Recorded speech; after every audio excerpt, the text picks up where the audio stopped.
Vou falar aqui um pouco sobre o Silas Malafaia, né? A minha visão sobre o Silas Malafaia.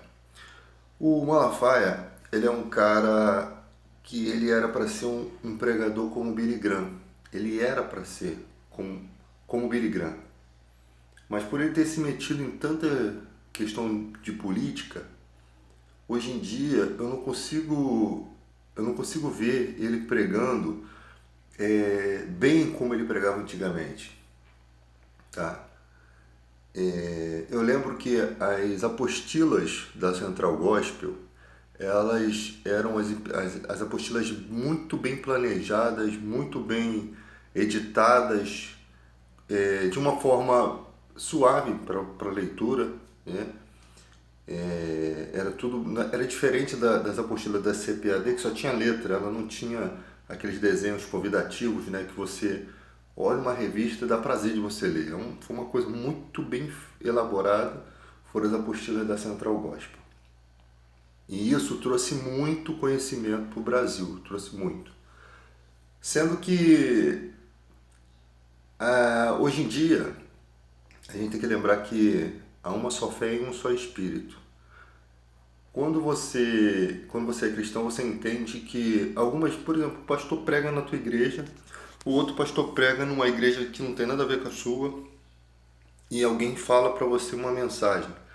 Você pode ver que muitas das vezes a mesma mensagem que foi pregada nessas três esferas é a mesma mensagem.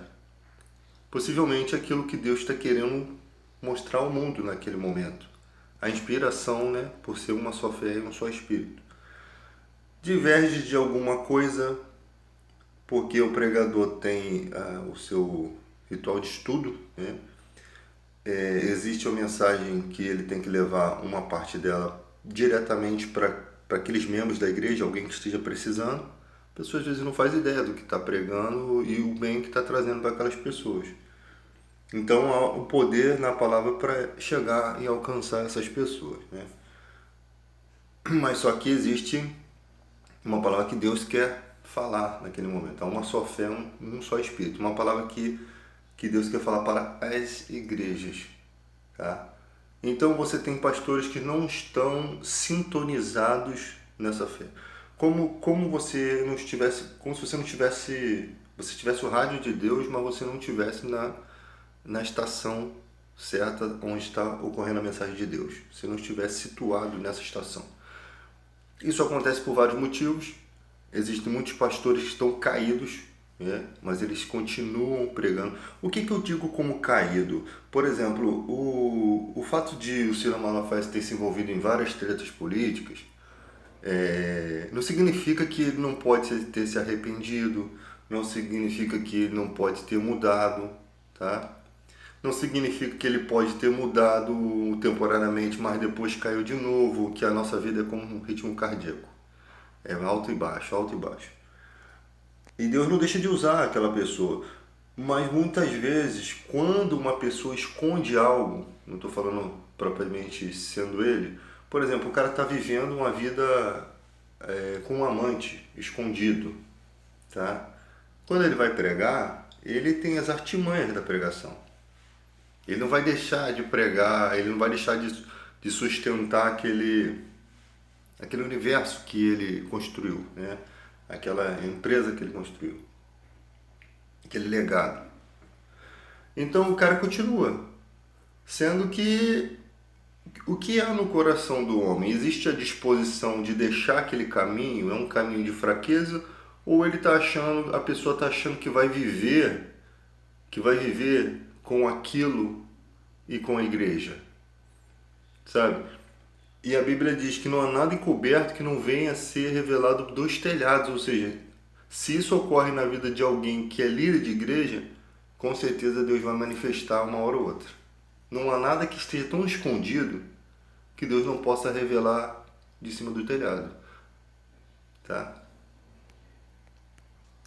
Agora, não vou botar a foto aqui, mas vamos falar do Caio Fábio. Quem é o Caio Fábio? A única crítica que eu tenho contra o Caio Fábio é que quando ele vai em certos programas de televisão, ele uma vez ele foi falar de prostituta, ele falou de uma forma ríspida, né? Ele tem umas palavras muito pesadas, ele tinha, né? Hoje em dia o Caio Fábio é um cara totalmente diferente. Quem ensina, ele tem que ter uma responsabilidade muito grande de como ele vai ensinar. Pastores não podem usar palavras pesadas porque isso escandaliza. Isso demonstra imaturidade, isso demonstra falta de controle, falta de domínio. Eu falo assim, na hora da ministração, o cara vai ministrar algo ao mundo, ele fala um palavrão. É como se, tipo assim, na igreja eu sou uma coisa, no mundo eu sou outra. Então, no mundo, as mesmas mensagens que ele fará na igreja, deve ser a mesma forma de pregar para onde fora, com cuidado máximo. Paulo certa vez disse, tem uma mensagem que eu ouvi hoje do Ciro Malafaia que me lembrou disso. Ele disse, eu e meus que estão comigo trabalhamos para que não fôssemos pesado a ninguém. Trabalhamos e pregamos o Evangelho. As pessoas dos dias de hoje, e muita gente eu conheço, o que eles fazem? Eles têm um pouco de conhecimento, eles veem a igreja como a galinha dos ovos de ouro. Eles veem a igreja como uma oportunidade. Pode ser que no início ele acreditou que estava fazendo a obra de Deus, pode ser que no início ele realmente queria fazer a obra de Deus, mas de um tempo para cá, o que o cara quer? Ele quer colocar pessoas importantes em certos pontos para poder controlar os recursos da igreja, pessoas de fé, e ele possa obter lucro através disso e viver uma vida de pecado, sabe? E viver numa vida de arrogância, numa vida de enriquecimento com esse dinheiro. E a Bíblia, quando fala que os que querem ser ricos caem em cilada, o texto todinho está falando de pastores. Alguns se desviaram da fé, né? 1 Timóteo 6:9, você vai ver que ali tem pastores que nada sabem, pastores que pregam o que acham que é verdade, mas eles não entendem nada. Tipo assim, a mente deles está cauterizada pelo pecado. Essa foi a recompensa que Deus deu a eles. Eles não conseguem enxergar o quanto são tolos. No início eles até sabem, mas depois de um tempo, a mente deles fica cauterizada, eles começam a acreditar nas próprias mentiras. Como se fosse uma recompensa. A ignorância veste eles com uma roupa. Então, eles começam a pregar por dinheiro e nunca foi pela causa de Deus. Senhor, em teu nome não expulsamos demônios, não curamos a muito. Nunca foi pela causa de Deus. Até nesse levantamento de questão, eles são mentirosos. Agora vamos falar fora a questão do Caio Fábio. É um cara muito inteligente, às vezes exagera muito porque viaja muito na maionese no que ele fala, tá? Principalmente sobre características de Jesus, homem, né? Outra questão sobre Apocalipse, ele exagera muito em certas coisas, prega coisas que não estão na Bíblia e não expressa aquilo como se fosse uma conjectura, mas é um ótimo pregador, é um cara que ele consegue pregar. Nós não pregamos para agradar a homens. A mensagem do Evangelho, ela não está para agradar o ateu, ela não está nem para convencer o ateu, tá? Se vocês perceberem, há um respeito em tudo que Jesus Cristo faz. Se quer vir após mim, negue-se a si mesmo e siga. Nunca foi uma obrigação. Querem vocês ir também com eles? Senhor, para onde iremos? Só tu tens as palavras de vida eterna. Ou seja, o que eu vou fazer fora de Jesus Cristo? Eu não tenho nenhum ensinamento que venha a modificar minha vida espiritual, né? Não vou dizer para vocês que a gente tem que ser ignorante acerca de conhecimento filosófico, histórias, livros, ciência, né? Descobertas científicas. Não vamos ser ignorantes quanto a isso. Só que quando o cara se torna cristão, essas coisas ficam em segundo plano. Ele não dá tanta importância a isso, Porque os valores espirituais são muito maiores quando você estuda coisas referentes à Bíblia. E nós não precisamos de todos esses conhecimentos, mas que a gente acaba querendo agregar isso ao nosso conhecimento. Só não podemos perder a simplicidade da palavra, tá? Porque nós precisamos ter a capacidade tão grande de entender quem não compreende muitas vezes o que a gente está dizendo. Pessoas, o evangelho às vezes foge muito da simplicidade e as pessoas mais humildes não conseguem acompanhar, sabe? Você precisa entender que há pessoas com dificuldade de compreensão. Então você tem que trabalhar ali, você tem que realmente conversar, como da forma que aquela pessoa entendeu, ela pode entender algo errado, você precisa corrigir na hora ali, tá? Tem gente que você faz uma pregação, aí no final da pregação, isso já aconteceu várias vezes comigo, a pessoa vai tomar uma decisão. Pô, o que você falou foi o que eu precisava ouvir. A pessoa se muda, faz toda uma revolução na vida dela que não tem nada a ver com o que Deus estava falando. Não tem nada a ver. Ela tomou as conclusões achando que aquilo foi a direção de Deus. Aí ela quebra a cara, ela vai achar que foi culpa de Deus, que Deus mentiu para ela. Então até nisso a gente tem que ter um certo cuidado, tá? Vamos falar do Valdomiro Santiago. Valdomiro Santiago. Tem um cara na África, que eu esqueci o nome dele, acho que no continente africano, que eu não sei se é na África, é um que faz muitos milagres, inclusive tem uns vídeos dele na internet que as mulheres têm filhos dentro da igreja, sabe? Umas coisas meio estranhas. E esse cara queria vir para o Brasil para falar justamente com o Valdomiro. Eu fiquei pensando, bom, por que o Valdomiro? Vamos ver a igreja mundial, vamos olhar a igreja mundial. Olha, quando eu falo de igreja, eu não estou falando dos irmãos da igreja, não. Os irmãos são aqueles que sustentam a fé dentro das igrejas. Chega uma pessoa endemoniada, o pastor corrupto foge. Ele não tem poder para expulsar demônio.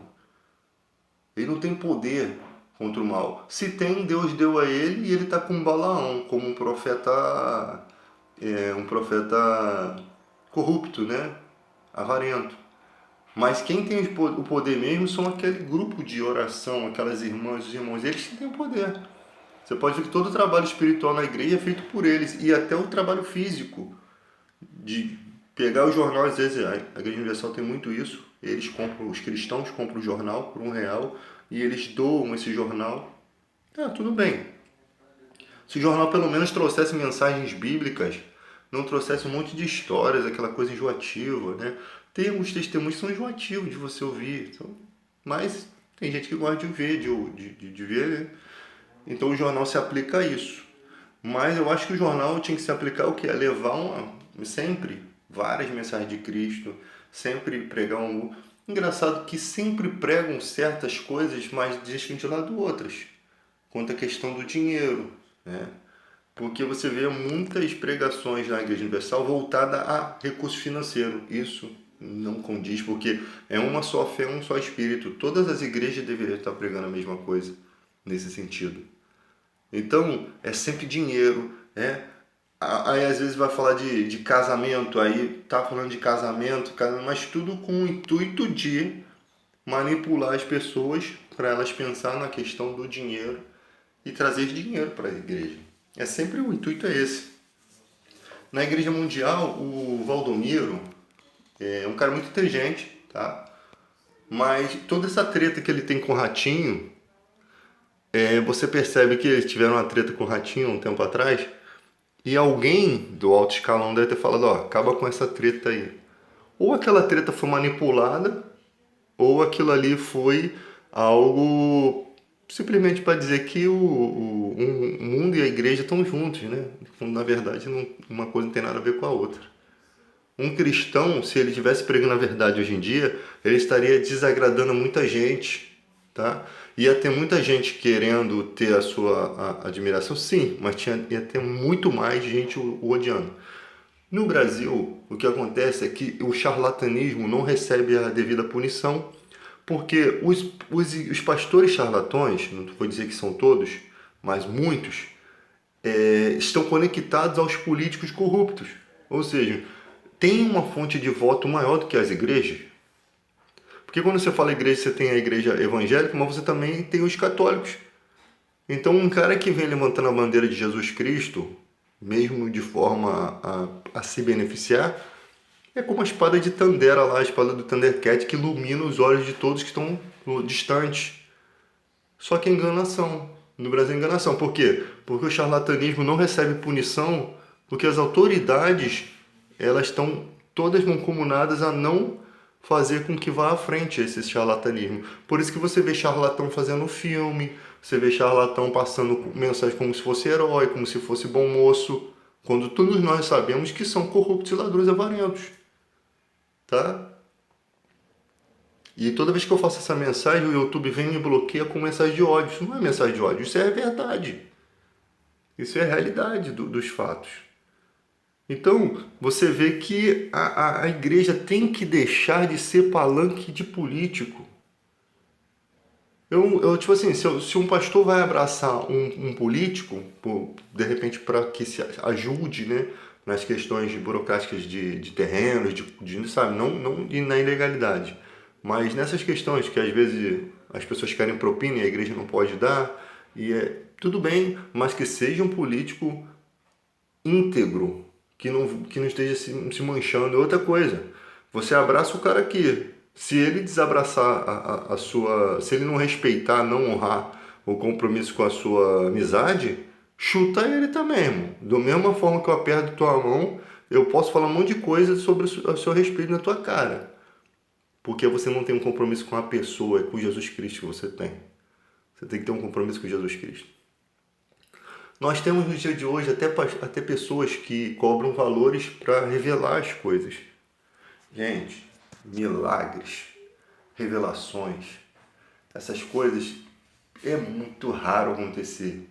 Elas não são coisas que são assim, que dão em árvore, que brotam a qualquer momento. Não são, porque o cara que é portador desse poder, né? As pessoas escolhidas como portadores desse poder, eles têm todo um compromisso comportamental de mostrar para a sociedade que ele não é avarento. Paulo mesmo fala para Timóteo, segue, olha o meu comportamento, segue o meu exemplo, lá em 1 Timóteo 6,9. A justiça, a piedade e o amor. E esse comportamento avarento de que querem ser ricos, que caem em tentações e ciladas, foge desse comportamento. É um conselho de Paulo a Timóteo. Então, a notoriedade, né, até de Jesus, os fariseus olhavam, ali vai ele.